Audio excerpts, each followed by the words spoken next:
Welcome to Ed's Not Dead. I'm Robbie Dodd. I am joined by my co-hosts, Mr. C.H. Siddons. Good day. Long time no see. And Mr. Peter Crable. Hey, Mr. Krabs. Hello, Dr. Mr. Dodd. It's great to see you, Mr. Krabs. We are still a podcast. Ed's Not Dead is still a podcast, and we are still friends. And we are back on the air. Thank you to our listeners for sticking around, and for giving us our how many month hiatus. We've had show hiati before, haven't we? We have, and you know what? It's okay. We get to do what we want. That's the fun of it. That's right. Yeah, that is the fun of it. So Ed's Not Dead is back, and we have a great show for you. As always, you can find us at Ed's Not Dead PC and on Twitter. And of course, you can check out our website, edsnotdead.com. The pod is brought to you by Ed's Not Dead Media, a full service educational media company focusing on leadership, instruction, and 21st century school reform. Fellas, it is indeed good to see you. We did have a pre-pod show planning meeting on Saturday night. First time we've been together, the three of us in person in a while. And we watched football and got caught up on each other's lives. How are you? I'm great. Did you like how I had to ask you what kind of sport ball we were going to be watching? Siddons is a known connoisseur of organized athletics. There was a time in my life where I was very, I was marginally into a lot of different sports, and it's evacuated from my brain. But you've always struck me, Mr. Siddons, as someone that likes to play sports but doesn't really like to watch sports. That's about right. That's fair. I mean, you were a soccer player, and I remember watching you at one Argyle Magnet Middle School back in the 2010s, watching you play pickup basketball, and you had a very high motor, didn't he, Mr. Graves? That's shocking. I have speed, and that's about it.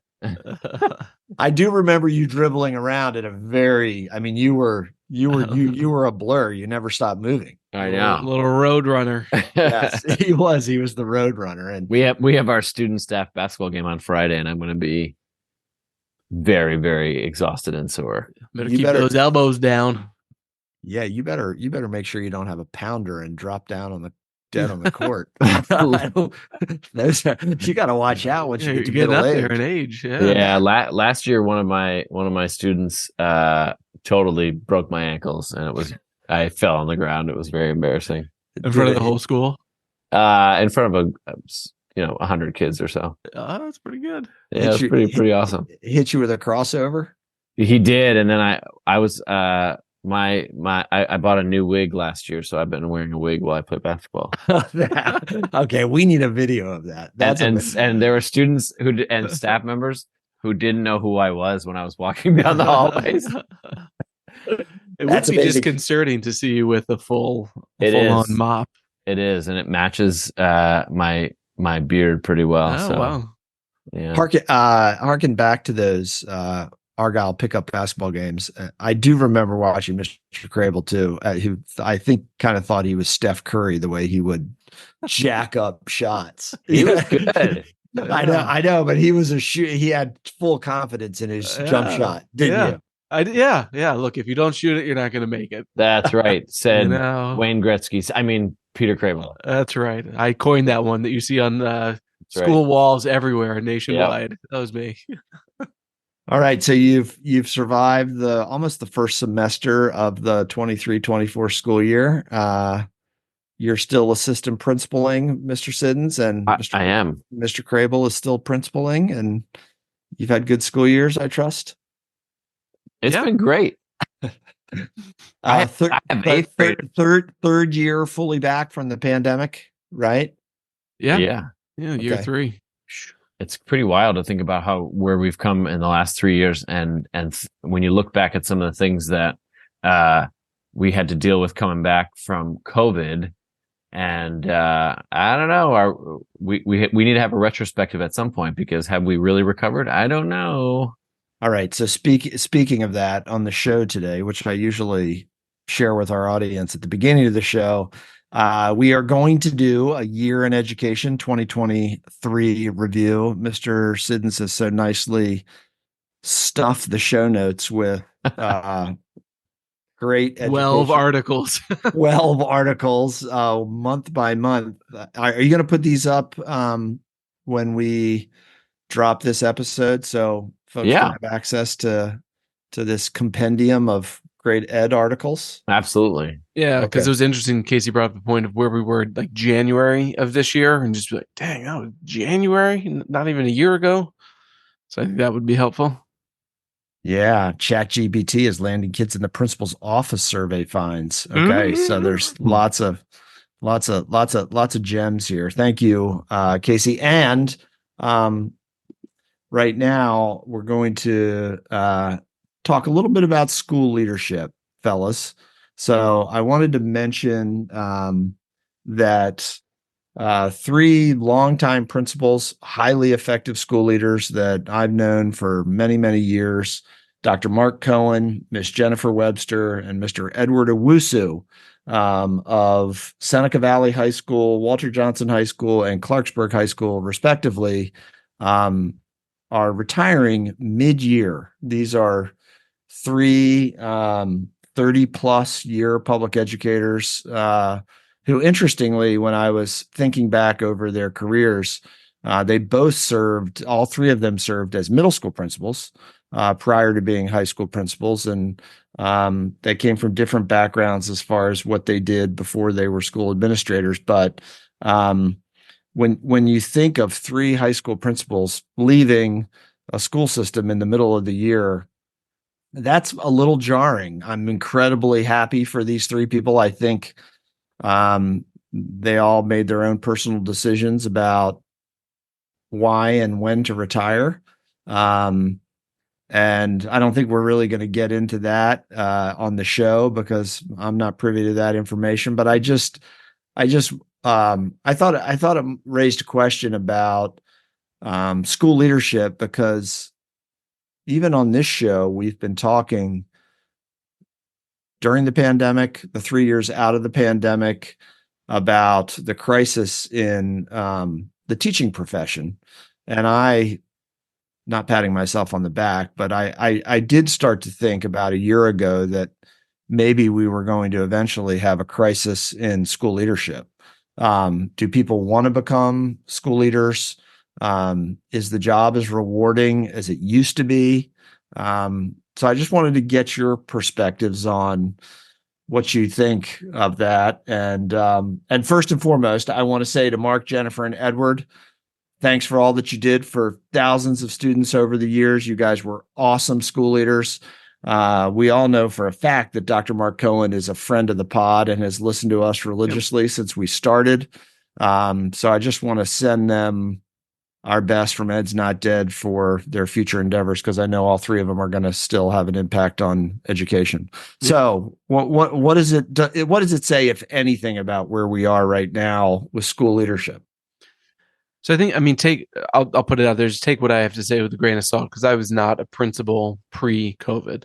And so I think that serves as like a pretty good marker for those that have been in the principalship for a number of years to really kind of compare the two. But one thing that has always stuck with me, that Robbie might not even remember that he has said to me many years ago, is that schools are a reflection of society. And whatever is going on in society is brought into the schoolhouse. And so I've always sort of kept that perspective in the back of my mind as we deal with whatever the challenges of the day are within the school. And I can't say that it's more pre-COVID, but the thing that does concern me about schools and principals and school leadership in general is like the amount that schools are expected to solve, and the amount that things are brought in either from the community or that are societal issues that are brought to our doorstep with the expectation that we will resolve them. And in one sense, I think it's humbling, because to know that somebody looks at you as someone who's potentially capable of grappling with these big issues amongst youth and sometimes community members as well. I think, it's an important reminder of who we are and where we stand and some of the stature that we may have, which is nice. And as I said, humbling, but at the same time, I can speak personally that some of the issues that we see, like, we as a school are not able to solve. We can quell, we can work through, but ultimately, I don't know that it's within our power to sort of address some of the societal challenges that we have. And when I think about things like the proliferation of weapons that seems to be ever increasing, I know I live in DC, and I know that there's been lots of talk of crime, and specifically violent crime, that has been sparking up, armed robbery. These are all like concerning factors. And so I think that's like one of the things that I point to. And it's especially hard for me to wrap my mind around, I think, as well, because the idea of a community school is something that is appealing to me, something as a place that serves as the hub and the nexus for the community, and that people can come to for any number of things. And maybe, I guess, sometimes it feels challenging or not doable to meet all of those needs all within one schoolhouse, and without the assistance of many, many other people. Well said. I don't have much to add to what Mr. Crable said, because it was very eloquently put. With all the burdens that are placed on school systems, and in particular school leadership, it only brings us further afield from talking about what schools are designed to do, which is to teach and for students to learn. And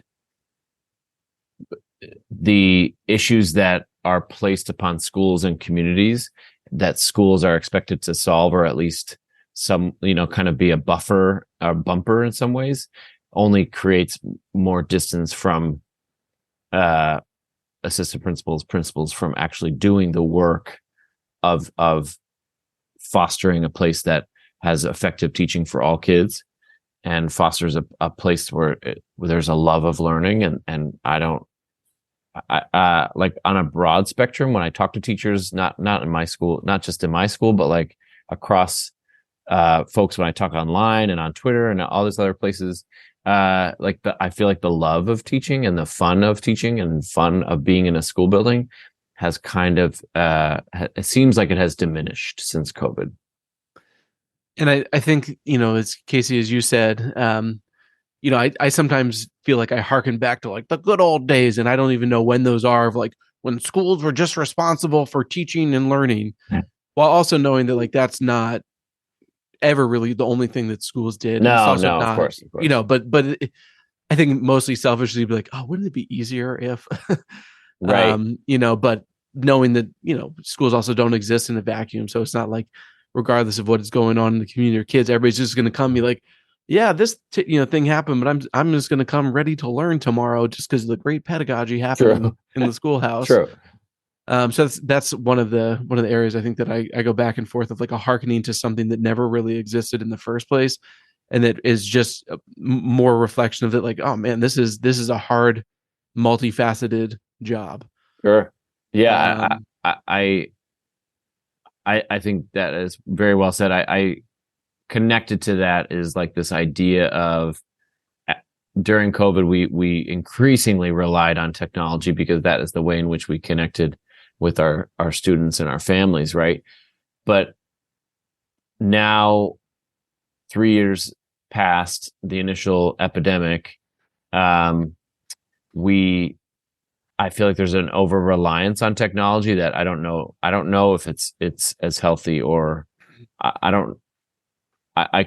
on a very micro level, I question the level of engagement in kids and engagement in staff and engagement in community with the technology that was supposed to solve a lot of things.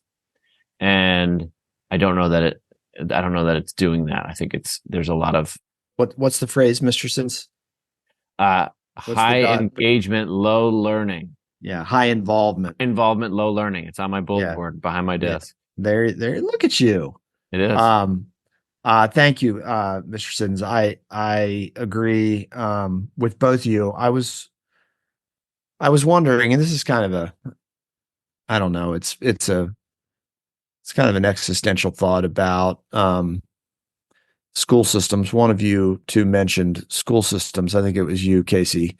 Um, this is not an indictment in any way, shape, or form of school systems, but I also think that school systems, just by the nature of kind of what you described, Peter, are also having a harder time supporting schools.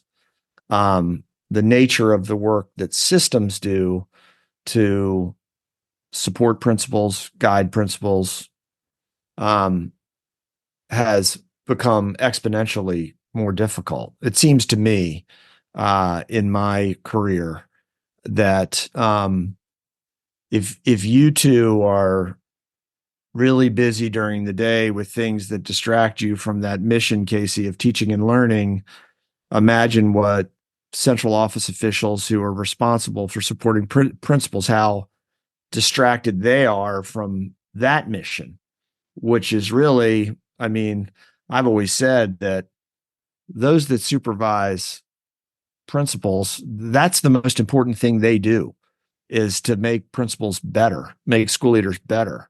And when they can't do their jobs, then the whole thing gets a little bit sideways. So I was wondering if you two had a really extraordinary teacher leader, assistant principal, even.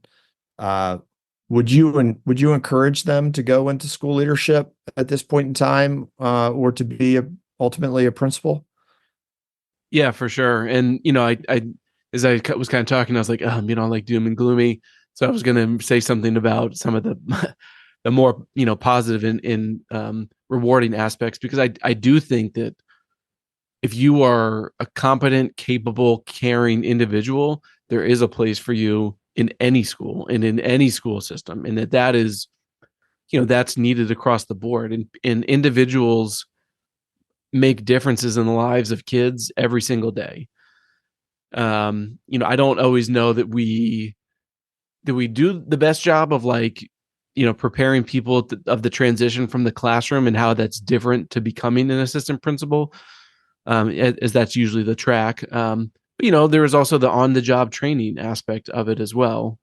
But for sure, if somebody's interested, there's people already I'm telling that you should really look into this, because you have the heart for it and you have the brain for it, and you will and can make a difference because people like you make a difference.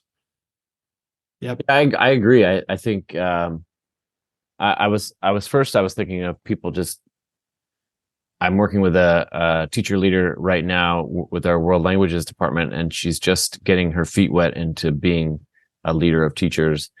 And it's invigorating to see her make the shift from classroom teacher to a leader of teachers and an instructional leader. And that is where I'm getting a lot of my joy in working with from that lens. Do you know what I mean? So that was one of the best jobs ever, was being that department, ahead of a group of teachers. Robbie used to always call it a mini principalship.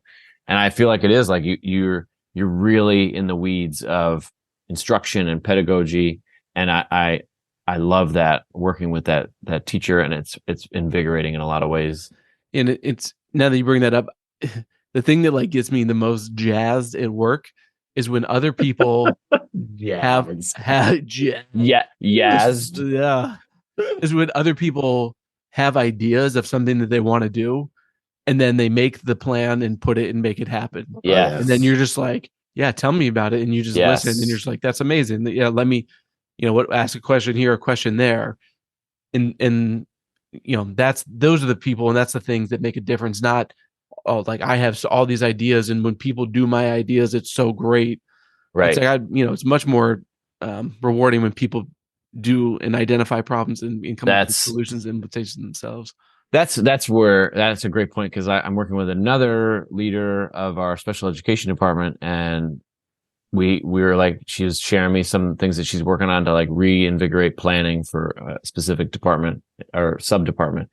And I was giving some ideas and I was kind of going down a laundry list. And then I stopped and I was like, I feel like I'm messing up all of your plans. And she's like, no, no, no. It's just like, I'm just trying to rethink of how I'm going to present this. And the thing, the plans and the work that she did with her team was just tremendous. And like the way that she framed it for them was great in terms of thinking about what is the second semester going to look like. And it was just, like you said, Crable, it's nice to see people taking some ideas and really putting them into motion in a way that's really going to impact kids. So let me ask you, Robbie, because you have vastly more experience in the principal and administrative role than we do. What do you see, and what trends do you see, and what, as you look back and look ahead, where do you sit with school administration and school leadership generally?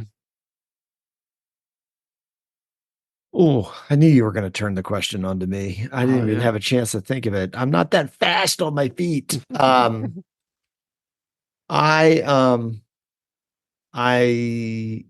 still think it's, I think it's a fantastic job. Do you think it's a fair job? I don't know what that means even. No, I don't think it's a fair job. I think it's a job that probably always has required this, but maybe requires it more now. It's a job that requires courage. I mean, being a principal ultimately is, I would liken it to, I would stack it up there with any really important leadership position. I mean, I had a friend who's still a colleague who always used to say that principals are middle managers. And that really used to piss me off. I thought it was semi-insulting. And she was a principal. I don't think she listens to the show, but she would chuckle if she heard me recount that. And we would argue about it because I thought that the principalship was much more than middle management. I think the principalship is an inherently incredibly complex leadership job that is just awesome in its kind of scope. And I think the research shows that effective principals have a tremendous impact on the success of schools. I mean, there's just no two ways about it. It's not fair. Lots of days you feel like you're caught in the crosshairs of unfairness. But you learn to, try to always keep what's best for kids at the center of the table. And it's a position that's oftentimes filled with trade-offs. You don't always get the ideal in school leadership or what you want. But like you guys were saying, I mean, the thing I've always loved about it, and it hasn't changed, and I don't see it ever changing, is it's about developing people. And if you're into that, there's no more rewarding kind of thing. When I think about you two and all the other people I've worked with over the years that I've just, totally enjoyed watching people develop professionally. What's better than that? And then you guys, stole it from me, which was that watching educators innovate and do cool things. We're going to talk about phonics in a little bit and how much I hate phonics. But I mean, what are schools not? We're always trying to make schools better. Mm-hmm. And the way you make them better is to try different stuff. And to do cool stuff and to have really smart people or really driven people or people with big hearts, like you said, Crable, try to do really great things on behalf of kids. So I will say that, and I think we're gonna have to close this up because we're gonna get into the year in review. But I do think the external pressures on schools, I think, has increased a lot. And you guys talk a lot about phones and social media and how it's going to be the death of modern society. And I do I do think that there's something happening there that has made school leadership more difficult. And it's a big conversation. And it's not about indicting parents or the public or anything like that, but it's just, I think there are a lot of pressures on school leaders that didn't necessarily once upon a time exist. So I want to, before we go to break, I want to once again wish Dr. Mark Cohen, Miss Jennifer Webster, and Mr. Edward Owusu all the best, and thank them for their service to public education. Each of them 30 years. Wow. That's 90 years total, fella. Almost a century. Pretty wild. Years. Edward, Mr. Owusu was one of my teachers in graduate school. And I'm sure he was excellent. He was amazing. Him and Monifa McKnight, actually. Oh, Dr. McKnight. See, they co-taught a class together. It was incredible. Yeah, all great school leaders. Well, we hope they hear this episode. And if you all know Mark, Jennifer, or Edward, send them a kind word about their great work over the years. All right, folks, don't go away. When we come back, Mr. Siddons, I'm gonna pass the show facilitation baton to you, and you don't even know it. And we're going to get into the year in review. Don't go away.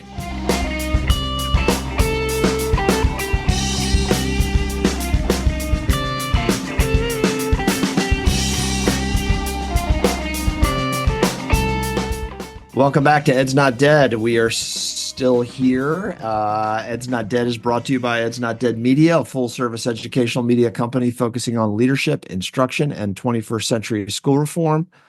Fellas, I am really rusty in the show hosting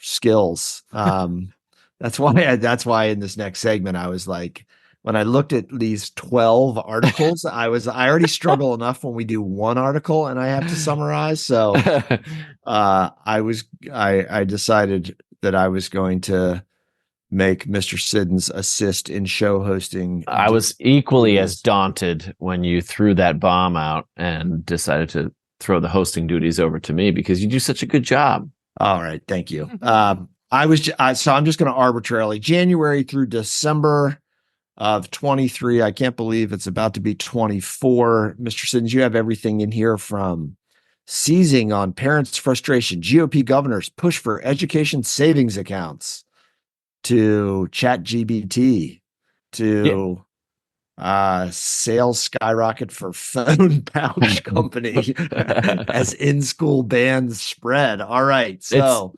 it's a fascinating spread of stories, I will admit. And it's something that I think our listeners will really appreciate when they get a chance to look at the ones that connect with their interests. But I think it's at a glance what you see with January, February, March stories when you're talking about education savings accounts, school choice, and thinking about how schools are teaching reading and suing school systems, suing social media giants. The first part of the year is really in large part focusing on, if you read through the articles, recovering from the pandemic, still trying to think about how are we thinking about and what are we doing to really move kids and adults really into a different phase from just surviving post-COVID. But then as we get into the July, August, September, November, December articles that seem to gain the most traction, it almost seems like we're less focused on recovery and more focused on what we might have seen pre-COVID. And that includes things like ChatGPT, concerns over absenteeism, and something as micro and small as a phone pouch company, as we're seeing concerns rise in all levels of school with phones just proliferating across the board. So my question to you guys is really just about, I think two of the things that we've talked about in the past, technology and cell phones, but let's focus on something we're going to be focusing on in the future. I think in this show is ChatGPT, artificial intelligence on one hand, and then school absenteeism as a crisis in and of itself. So I'll start with you, Dr. Dodd. as a high school principal, something that we've seen across the entire country is chronic absent students, and what your thoughts are as a school leader in or a school system leader in combating that challenge. I don't.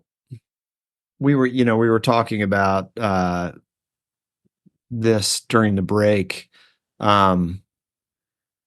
I can't think of a more old school, historical, traditional myth about public schooling than compulsory attendance laws. Even the word compulsory, doesn't that sound like it's a word from the 1950s? It does. I mean, who uses the word compulsory? Selective service. Compulsory exams. I mean, it's like the word pupil, right? I mean, pupils and compulsory laws, and attendance,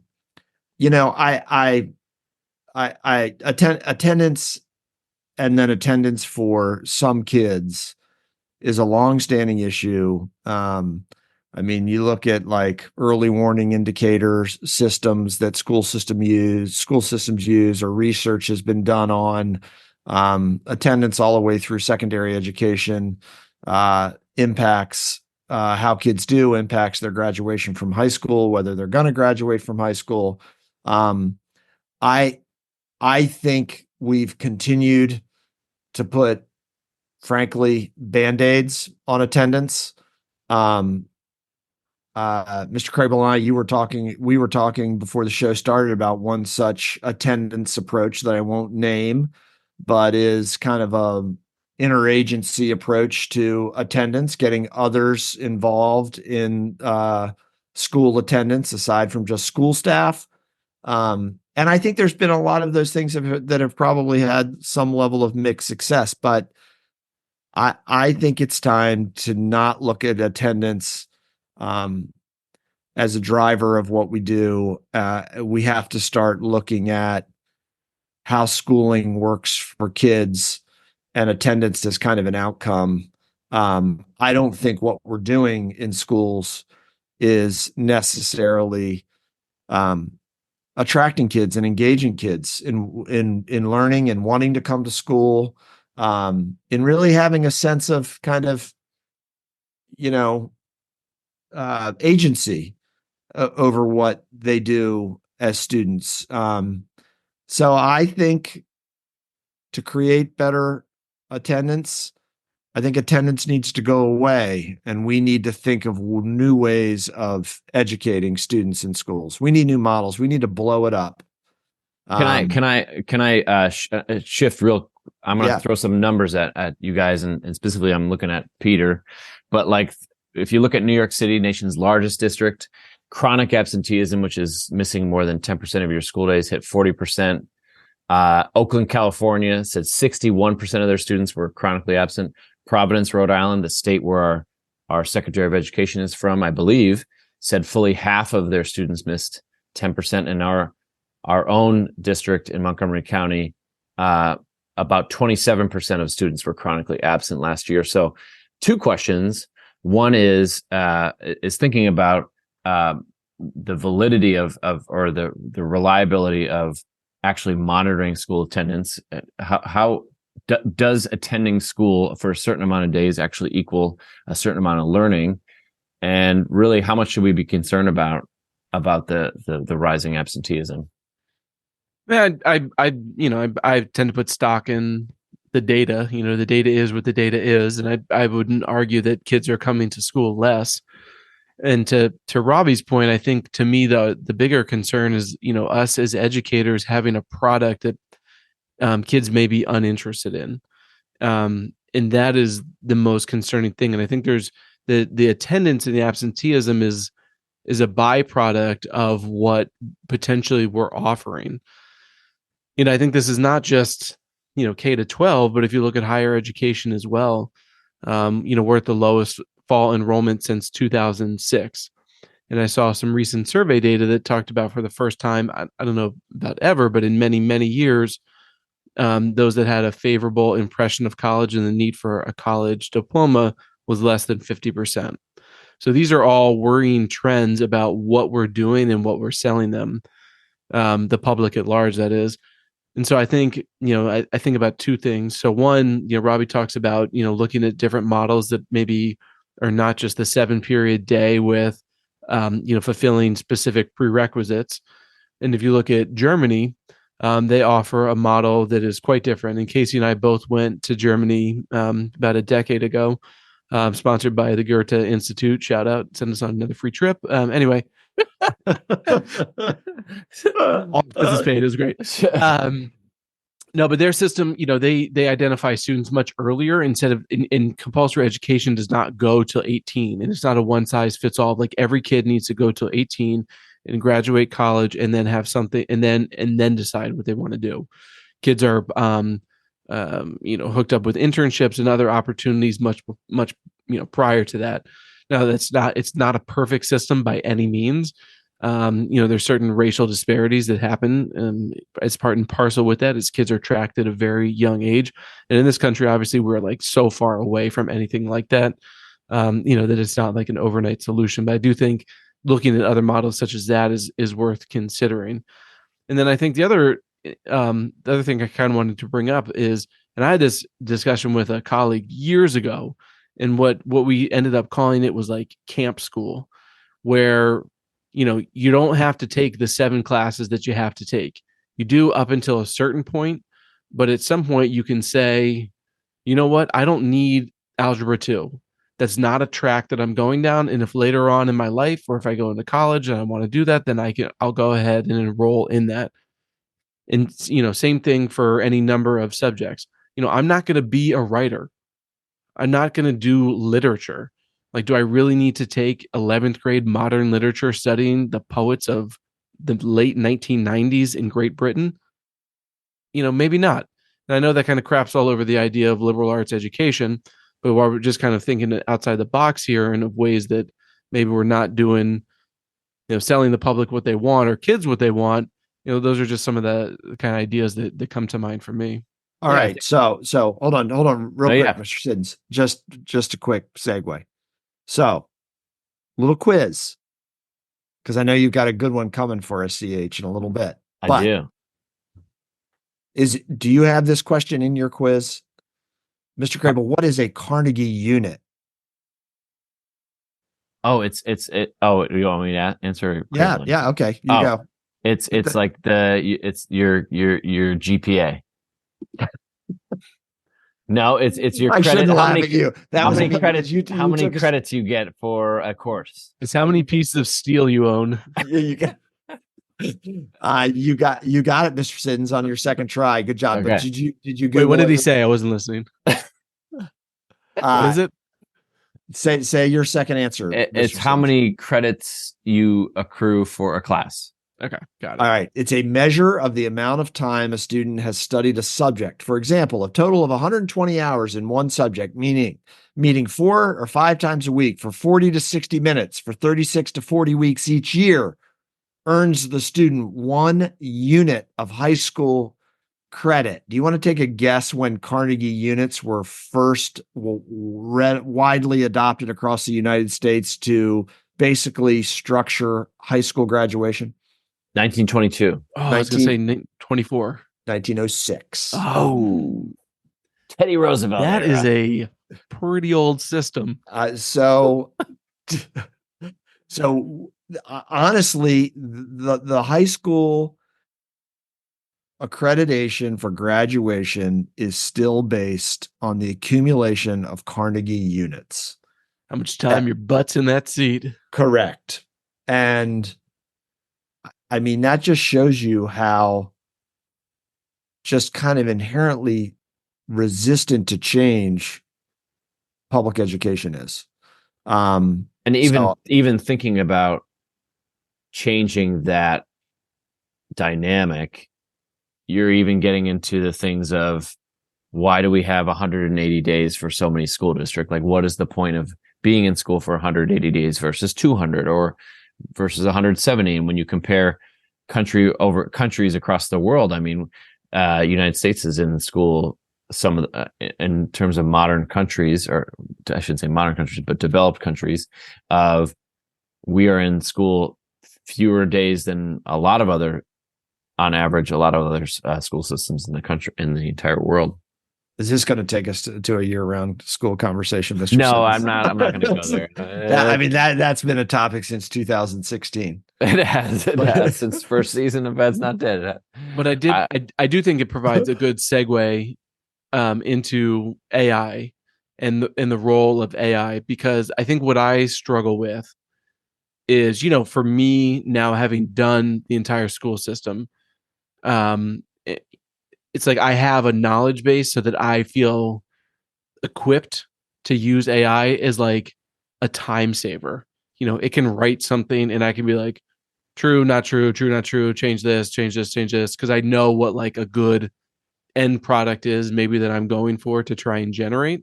I'm going to out you. Your teacher commendations, you're using chat GPT to write your teacher commendations. That is so cheap, Mr. Crable. We're not naming specific tasks here. That's not the purpose of this segment. Hold on.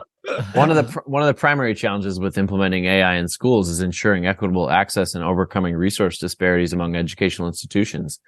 Additionally, there are concerns about data privacy, ethics, and the need for proper teacher training to effectively integrate AI tools into the curriculum. I just came up with that on the top of my head. Is that what ChatGPT told you about ChatGPT? Yeah, I just texted it. What's the challenge with AI in schools right now? And that's what it told you? Like literally just spit it out. But really, like, balancing the benefits of AI-driven personalized learning with the potential risks and ethical consideration remains a significant Okay, stop reading. Policymakers.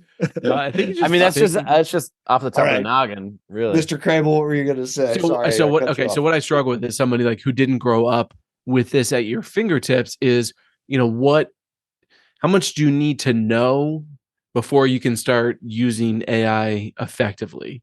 You know what I mean? Could you just give it to any random 12-year-old and be like, here's your assignment, put it in and see what it comes up with, and then edit it so that it's correct? Or are they so far away from that you still need to do like building knowledge, kind of like all the old school stuff before that they're like ready to access it as a useful tool?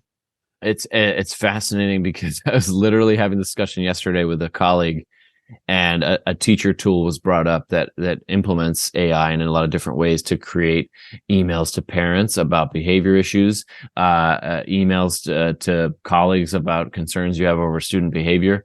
And one of the tools was to write recommendation letters, which a lot of 8th grade teachers have to do for high school. And I'm sure a lot of high school teachers and counselors have to do it. And we were talking about the teacher right there created a recommendation letter based on a current student that is in our 8th grade. And I was like, whoa, it's fascinating. It's really well written. And then it's a fascinating discussion because it's like, well, what's the value of a recommendation letter that hasn't been written by you versus I go in my folder right now and I have a bunch of recommendation letters that I've written in the past, and I've just kind of, modify ones that I've used in the past, maybe, or, we've all been there, I think, but there's no reason. There's no reason to apologize for that. Okay. I just wanted to make sure that we're on the same page, and we've done that. But I mean, Graves, to your point, I mean, I remember when I was a 4th grade teacher in 1999 or 2000, and I got this grant to raise red breast sunfish in the classroom. Remember me telling you about this, Casey? No, I don't remember red breast sunfish. Yeah, I got this sea grant to start an aquaculture program in my classroom. And we did all these cool science experiments. We actually anesthetized the fish with clove oil, and we monitored how they gained weight over the course of the year. Whoa. So anyway, and I had a lot of really energetic 4th graders that were totally into it. So, but I remember we were actually doing the anesthetizing after school one day, and the kids were kind of at this computer hub, and there was a question, and I'll never forget her. Her name was Kim. She said, I'll Google it. And I was like, what will you do? I had no idea what she was talking about. That was 23 years ago. And I mean, Kim didn't have to go to the card catalog and go find a book to look something up or go get an encyclopedia. Now she had the answer at her fingertips on a screen. It just seems to me, to your question, PC, did we ever really figure out where the line was with that? And now there's this new line of what do they need to know or be able to do before we can reliably set them free on Chat GPT or AI. I don't know if we're going to have, I don't know if we're ever, it's going to move so fast. We're not going to be able to set some threshold on a knowledge base or anything like that. I don't think. I think it's just going to take over essentially. And it's so like the Terminator. So Attack of the Clones. So all the things, I was listening to a podcast, all the things that we feared from the movies of our youth in the 90s, my youth, sorry, Robbie, the Terminator, things like that, Jurassic Park, all those things are just coming to pass in real life when we already made the movies about it. We just need to say, hey, we've tried this. It's not a great idea. I didn't get the Jurassic. Where's the Tyrannosaurus Rex? I haven't seen this. They're trying to bring back the passenger pigeon and the woolly. The woolly mammoth too. It's called the de-extinction, I think is what it's called. I'm all for de-extinction. I think that'd be cool.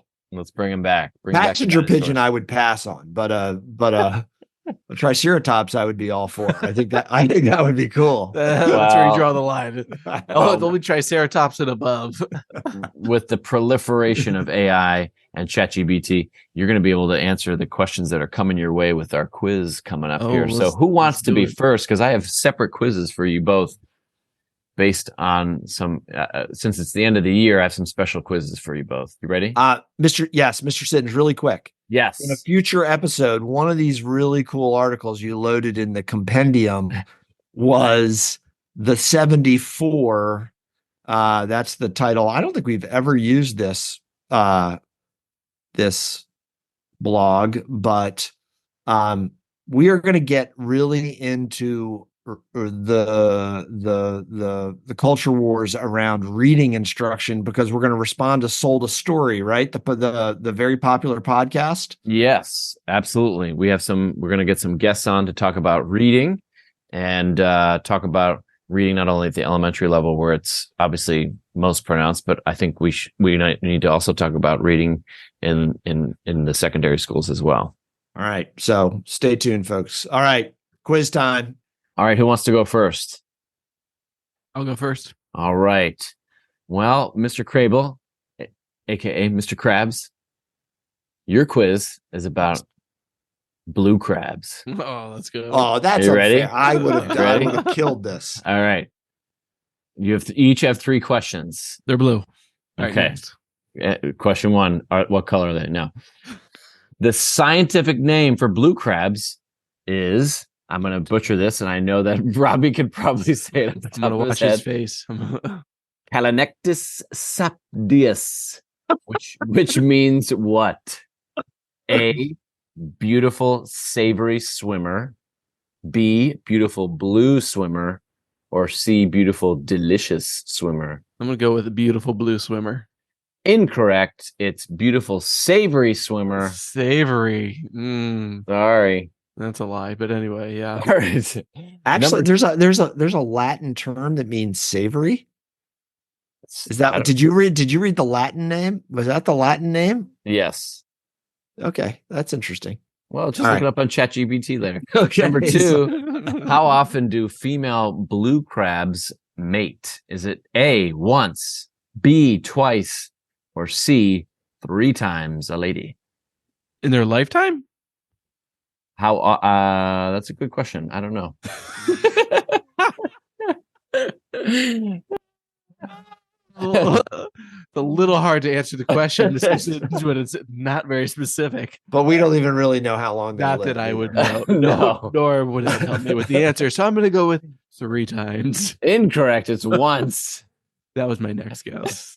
That has to be a year. They just can't. They'd be dead as a species. I know. I mean, I get my quiz questions on Google. Okay, between the carcinogens in the Chesapeake Bay and only mating once a lifetime, they would have been gone 100 years ago. No, all right. only once.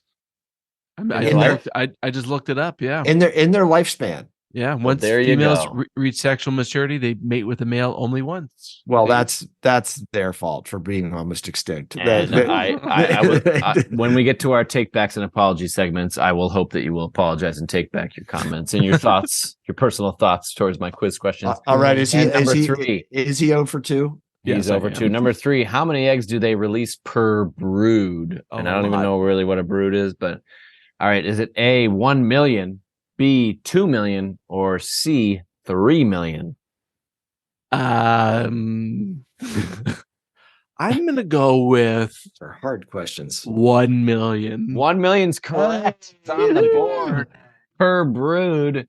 All right, so 1 for 3. Let's see how Bobby Dodd, used car salesman, does for his quiz.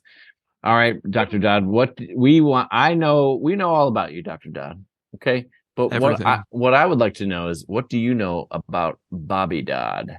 And Bobby Dodd was a famous coach in the Georgia Institute of Technology in Atlanta, and his namesake of the Bobby Dodd Stadium is the football stadium where they currently play. Are you ready? Okay. Yeah, I mean, you could have turned that whole introduction into several questions, and I would have done well. But now... All right. Okay, go ahead. Any questions about his great hair? That's all I remember about him. Number 1, Bobby Dodd Stadium has been home to the Georgia Tech Yellow Jackets football team, often referred to as what? A, the Ramblin' Rose, B, the Ramblin' Wreck, or C, the Ramblin' Robbie? That's what the stadium is referred to? The team is often referred to as. Oh, come on, dude. I don't know much about Georgia Tech football. I'm going to go with B. B is correct. The Ramblin' Wreck. Even rhymes. 1 for 1. All right. According to one newspaper article of the era, it was said of Dodd, it is doubtful if any quarterback in the South can match Dodd on all-around ability. He was a quarterback at one point, by the way.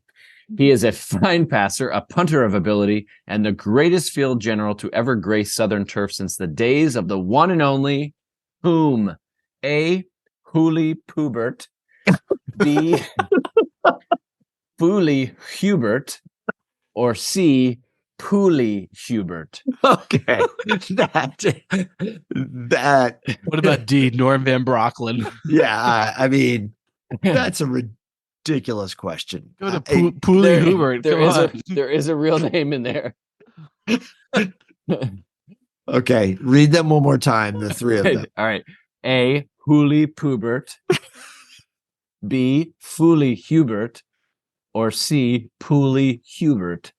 Okay, I'm going to go with C. C is correct. Pooley Hubert is the correct answer. And where did he go to college? Did you look that up? Did he go to Tech? You can yes, I think so. You can it's on the Wikipedia page. Okay. All right, number 3. Which of the following quotes is attributed to Bobby Dodd?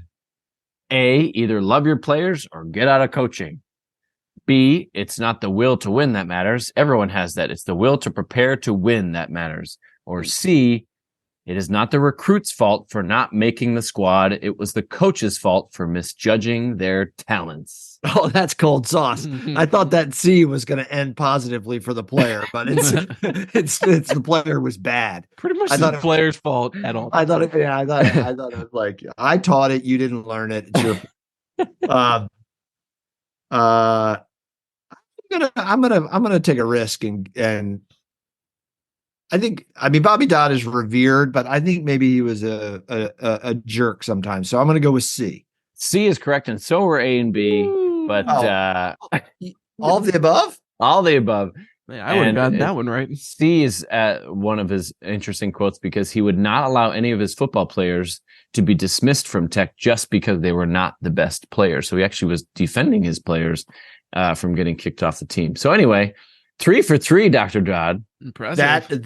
That's great. I did fine. I have a quick Bobby Dodd story. You know that my better half was born and spent the first part of her life in Decatur, Georgia, and she still has a whole clan down there in the Atlanta area. Her dad, my father-in-law, was quite the high school football star in Georgia, and was recruited to play at Florida State. But he did, when he was in high school, he got to go stand on the sideline at a Georgia Tech game, and he met Coach Bobby Dodd. Oh, really? And he said, yes, he was terrified. He was 18 years old, and Bobby Dodd was a legend, and he got to say hello to him. I think he just said something to the effect of, hello, young man, or something like that. But anyway. But in my cursory overview of his life, it seemed like he was a very gentle and kind person. Yep. So, yep. Not like Pooley Hubert, though. I just put his link. I do want to know where Pooley Hubert went to college. So I looked it up. He was at Alabama. Alabama. Uh-huh. What years? 1922 to 1925, when they were using meat helmets. Wow. Is he a Finnish descent? I don't know. Where did that come from? Well, his full name. How would you know that would be a Finnish? I'm pretty good with etymology, Robbie. I don't know. His full name was Allison Thomas Stanislaus Pooley Hubert. Oh, aristocrat. And he was a Roll Tide legend. Yep, there it is. All right. I do have one correction. When I was referring to the great hair, I was actually thinking of Bobby Cremins. Oh, Bobby Cremins. Yeah. Yeah. Bobby Cremins, with the big shock of white hair. You know, there was a staple in the Georgia Tech sidelines of my childhood. When they were in the ACC with Maryland. That's who I was thinking of. I would put him in there. He was in the Dean, Mike Krzyzewski, even before Mike Krzyzewski, I think, Lefty Drizel era, right? Yep. And Valvano. That was the great era of the ACC in the 70s and 80s. You got it. He was a good coach. Yeah. I think That's what I recall. Yep. Well, I hope you enjoyed the quiz. I wanted to give you all a taste of what our guests get in terms of their quizzes. So I decided to do something special for you. I can see the Bobby Dodd connection, obviously, but what made you pick Blue Crabs? Well, I was going to do Mr. Krabs from SpongeBob, but I know that Crable has a distaste for SpongeBob SquarePants and probably has no clue about anything with SpongeBob. So maybe I'm wrong. I don't know anything about Blue Crabs either. I don't have a distaste. I just it was never a show the kids got into. Yeah, that's fair. Well, you kind of, as a kid, you missed it, Mr. Krabs. Yeah, it would have only been with my own children. Right. Sure. It's a little past its prime for your own children. It was right in the sweet spot of the 35-year-old millennial co-host of this show. It was perfect for me, and yes. I loved it. I love that. 36, 38, baby. 38? I'm 38 now. I'm pushing 40. Were you born in 87? 85. I'm 38, I think. I always get you confused with one Mr. Greg Miller. Yeah, he's probably in his 40s right now. Yeah. All right. As always, you can find us on Twitter at Ed's Not Dead PC. And check out the website, edsnotdead.com. There are still some very well-written blogs on there by Mr. Crable and Mr. Siddons. Ed's Not Dead is brought to you by Ed's Not Dead Media, full-service educational media company focusing on leadership, instruction, and 21st century school reform. If you've listened to this show, we greatly appreciate you sticking with us and coming back. And we promise. What's our show New Year's resolution, fellas? We're definitely going to be making more episodes to do a show. Yeah. To do just one, Mr. Crable? Just one. We'll just start with one. We'll start with one. So, Mr. Siddons, you need to send out some 2024 show invites so I'm on it. Do a better job recording. I'm on it. And I got some good guests lined up from our friends at Wise. And I think we're going to have a good year of shows coming up. All right. Awesome.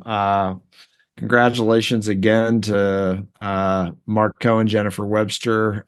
Did I call her Jennifer Webster this whole show? Did I really call her Jennifer Webster? You call her Jen. Her name is Jennifer Baker. Oh, well. Do we have to re-record the whole show? Yeah, Jen I'm Baker, pretty sure. I told you I was rusty at the beginning of the show. That is, we'll do individual voiceovers on every single one. you have to do that's fine. That's easy. You do have to do that, and you can leave this. You can leave this part at the very end of the show where I acknowledge it, but nobody was. That's right. That's easy editing. That's just all right. Do I need to say Baker slow like that so you can like copy and paste it? Yeah, and then you just go back and listen to the episode and find every time you say it incorrectly, and then give me the timestamp, and then I'll fix it. How about that? Anyway, my apologies to Jen Baker, the awesome former principal of Walter Johnson High School, and Jen Webster. I don't know if she's a friend of the show, but she was also an awesome principal. There you go. Anyway, and of course, Mr. Ed Owusu. And fellas, it's great to see you again. Thanks to everybody for checking us out, and we'll be back on in the new year. We hope you have Merry Christmas, Happy Holidays, and Happy New Year. For Peter and Casey, thanks for tuning into Ed's Not Dead. We'll talk to you soon.